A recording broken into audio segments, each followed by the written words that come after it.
hagan comentarios como este? Sí, lo es, de acuerdo. Le haces saber a todo el mundo que si quieres mis servicios, es decir, probablemente quiera volver a Indiana, pero dice que no lo hará gratis, y no puedo decir que la culpe. Ahora bien, no sé si habéis visto todas las apariciones que ha hecho últimamente. Está buscando un contrato de varios años.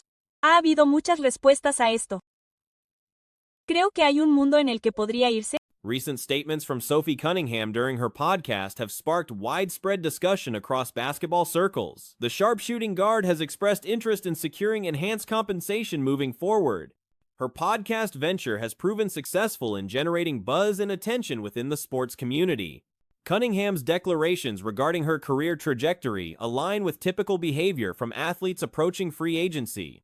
Such public commentary serves to signal availability while establishing expectations for compensation. Ha habido muchas respuestas a esto. Creo que hay un mundo en el que podría irse. Sí. Creo que es muy inteligente por parte de Indiana Fever dejarla ir. ¿Que Amber Cox la deje ir? ¿Que Stephanie White la deje ir? No, creo que es una decisión ridícula. Una decisión absolutamente ridícula si la dejas ir. Y mira, anoche hice un video sobre las interacciones en las redes sociales y sobre el valor de Indiana Fever de $55 millones. The veteran player appears open to returning to Indiana, though not without appropriate financial recognition for her contributions. Multiple public appearances have revealed Cunningham's desire for an extended agreement spanning several seasons. This contract ambition stems partly from personal goals, including homeownership aspirations. Various reactions have emerged regarding these statements. While departure remains possible, releasing Cunningham would represent questionable judgment from Indiana's management, including Amber Cox and Stephanie White. De $55 millones.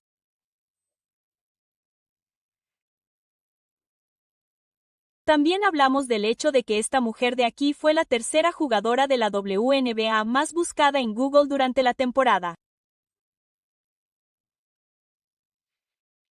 Entonces, ¿qué os dice eso, amigos? Sophie se ha ganado una gran base de fans. Ahora bien, parte de eso se debe a que estás en Indiana porque quien te ve, la mayor cantidad de gente. Recent analysis highlighted Indiana's franchise valuation at approximately $55 million, driven significantly by social media interaction and fan engagement. Notably, Cunningham ranked as the third most frequently searched WNBA athlete on Google throughout the season. This metric demonstrates her substantial follower base, amplified by Indiana's massive viewership numbers compared to other franchises.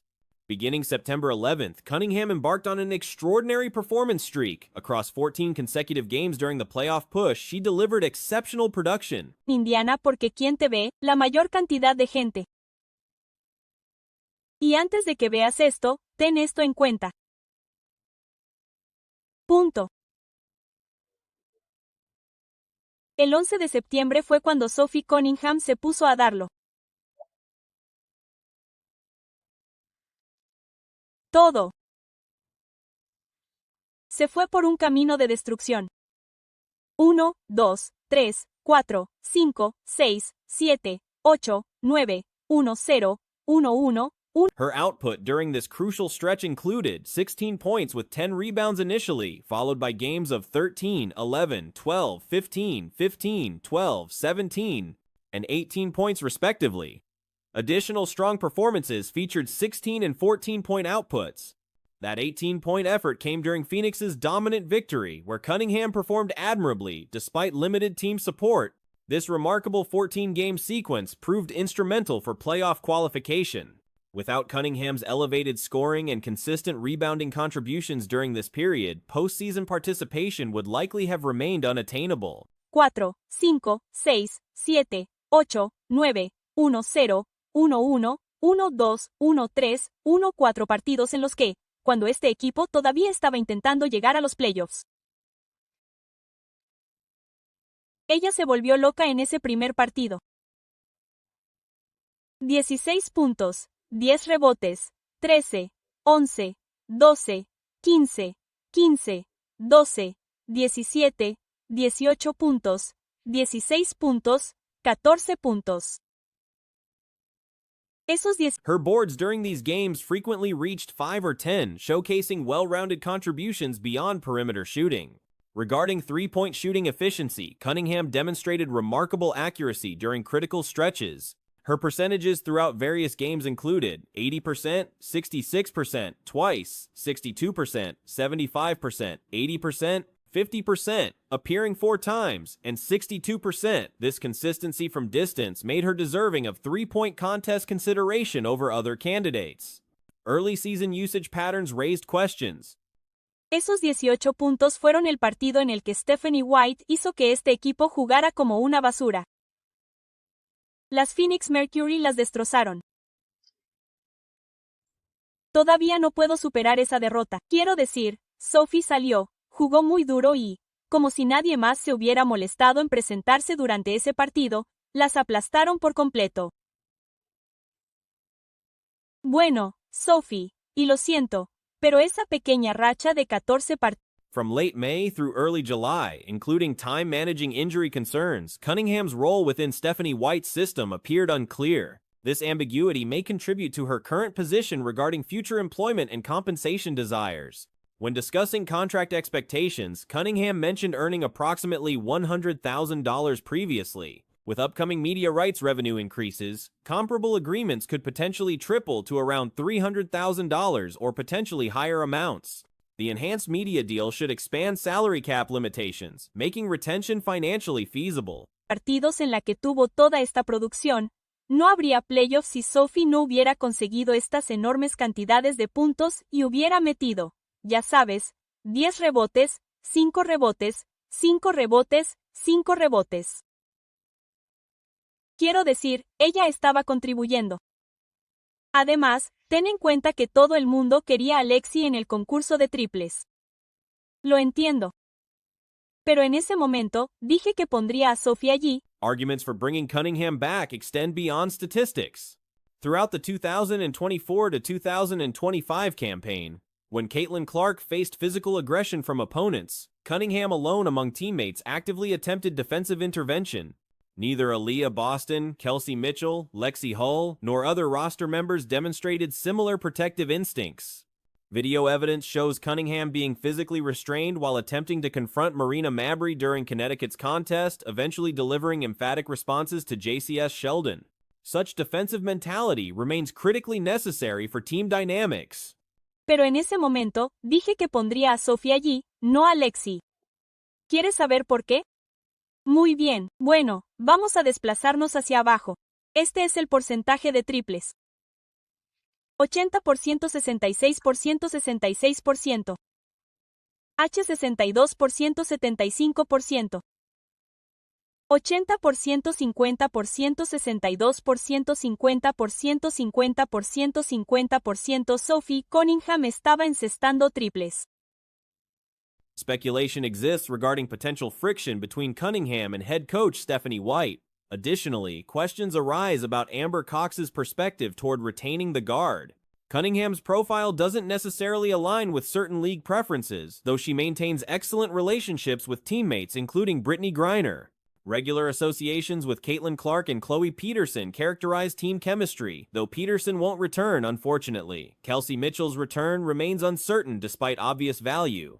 You know, I've been in YouTube for a long time.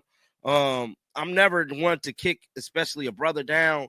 But my thing is, I politely ask, you know what I'm saying? Like, sent subliminals. Like, I don't know what your situation is, but if you're struggling, because to me, it looked like you're struggling, ask for help, bro. It's simple as that. You can just ask me for help, ask me for some advice. Don't just deliberately piss me off, because if you piss me off, man, I'm going to send my army after you, bro. And you clearly look like you're struggling. And, you know. Lexi Hull appears likely for contract extension. However, Cunningham's aforementioned performance surge directly enabled playoff qualification. Recognition for six-player honors should have acknowledged her impact during that destructive stretch of dominant play. From brand development and engagement growth perspectives, retaining Cunningham makes strategic sense for franchise building. Her presence contributes measurably to organizational visibility and fan interaction metrics. After you, bro. And you clearly look like you're struggling. And, you know, I want to help you, bro. But you know what I'm saying? The way you going about it is not a good way. You know what I'm saying? It's just not a good way. You feel me? Cause you just pissing me off, bro. You could just ask for help, bro. You know, and that's all you gotta do. Now, with that being said, you know what I'm saying? I'm wishing you nothing but the best, but you know what I'm saying? This is the last and final warning, bro. Please get it together, dog. Damn. Certain segments within Indiana's supporter base express opposition toward Cunningham, potentially reflecting older WNBA demographic preferences or focusing on demographic factors rather than basketball merit. Some faction alignment appears connected to coaching loyalties. Nevertheless, statistical evidence and tangible contributions during critical moments demonstrate clear value proposition for continued employment with Indiana. Caitlin Clark recently made waves during her appearance in Chicago, where she participated in a speaking event that drew significant attention. The basketball star took time to connect with fans and share insights about her career journey and what drives her success on the court. Together, dog. Damn. These guys on this internet. It's crazy. Now, with that being said, man, Caitlin Clark pulled up to Chicago. And yeah, man, she had a speaking engagement. And she, you know, made the best of it. There isn't a whole lot of Caitlin Clark content out there, which I get it. You know what I'm saying? But with that being said, this is what she had to say in Chicago. And a lot of players pulled up, you know what I'm saying, to the games yesterday in college and the NBA rocking her shoes. During the Chicago engagement, Clark opened up about the values that have shaped her path in basketball. When asked about the principles guiding her throughout her career, she emphasized humility as a core element of her upbringing. The young athlete expressed genuine passion for her daily work, noting that this enthusiasm makes showing up consistently feel effortless. She highlighted the joy of being surrounded by teammates and coaches, describing the experience of performing before capacity crowds filled with young fans as deeply meaningful. At just 23 years old, Clark expressed hope for an extended career ahead while acknowledging that her motivation stems from pure love of competition and the desire for continuous improvement. Rocking her shoes. But before we get into all that, let's check out this right here. Or I'll say interim compass have guided you through your journey? Yeah, I think honestly, probably just humility. I think that's just kind of how I was raised, and also like I always tell people this, like I love what I do every single day, and I think that makes it really easy for me to continue to show up. And you know, I love the people that I get to be around, whether that's my teammates, whether that's my coaches, or you know, there's really nothing like walking out in front of a sold-out crowd and there's young boys. Her journey spans high school, collegiate, and now professional basketball, all driven by this fundamental passion for the game. The timing of this speaking appearance has sparked conversation about Clark's current activities during the basketball offseason. Unlike the previous year, when such media engagements seemed appropriate and well-received, there's growing sentiment that these promotional appearances might not serve her brand's best interest at this particular moment. Some observers note that Clark has been unusually active on social media lately, sharing posts about her merchandise and products, including Nike releases and Wilson basketballs bearing her signature. This represents a departure from her typical social media behavior, as she historically hasn't promoted her product lines frequently. There's really nothing like walking out in front of a sold-out crowd and there's young boys and girls cheering for you. For me, like that's just a very humbling feeling. And at the end of the day, that's why you do it, because you love it. You love to compete, and yeah, you want to continue to get better at it. So for myself, like I'm only 23, and I hope to have a lot ahead. But I think for myself, it's just the love I've continued to have over the course of my career throughout high school and college and now professionally. Or I'll say interim. So that was Caitlin Clark speaking in Chicago yesterday. Like I stated, she's on a full-blown media tour. This is one of the merchandise being highlighted includes both recent launches and older releases that are being reshared. There's discussion about whether Clark should have participated in Unrivaled, the new basketball league, despite reservations about the league itself. The argument suggests that her involvement could have benefited both her personal brand and women's basketball broadly. The women's basketball landscape, from collegiate to professional levels, maintains significant dependence on Clark's continued visibility and relevance in the sport. Her presence drives interest across the entire women's basketball ecosystem, making her off-season activities a topic of considerable debate among fans and analysts. Full-blown media tour. This is one of them things like last year, it was cool. You feel me? The whole Caitlin Clark, going around all these speaking engagements. Last year, it was cool. this year, I feel like Caitlin Clark going to these speaking engagements is not cool. It's just not cool for her brand. It's not cool for everything that is surrounding Caitlin Clark. I believe Caitlin Clark had to repost her Nike stuff. Now, Caitlin Clark never, ever reposts her merchandise. Ever, bro. She reposted these Wilson balls. Hold on. The concern centers around the perception that Clark's fans deserve to see her actively engaged with basketball rather than primarily appearing at speaking events. Instead of preparations for the 2026 season or other basketball-related activities, the focus has shifted to promotional appearances. This shift has disappointed some supporters who feel shortchanged by the current direction of her off-season activities. Meanwhile, Clark's influence continues to resonate throughout basketball. Several players were spotted wearing her signature Kobe collaboration shoes during recent games. She reposted these Wilson balls. Hold on. Let me make sure y'all see this. She's been reposting stuff, guys, because the sales are going down. Now, this Nike drop right here, this one been dropped. This is old. That's old. These are new. These Wilson balls, these Caitlin Clark balls. But Caitlin Clark normally don't ever post. All these. The off-season period promises to bring interesting developments across women's basketball. The sport continues evolving, with various personalities and players making their mark. Clark's influence remains substantial, even as questions arise about how she's spending her time away from actual competition.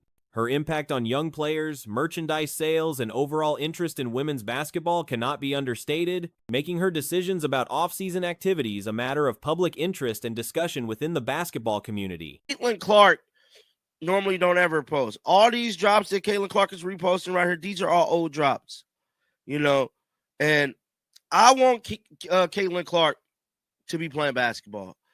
And I feel like for her brand, for everything that has transpired, she should have did Unrivaled. Much as I hate Unrivaled, much as I feel like Unrivaled is just not where it's at, because it ain't. I feel like Caitlin Clark should have done it for her brand. Caitlin Clark should have done it for the sport of basketball.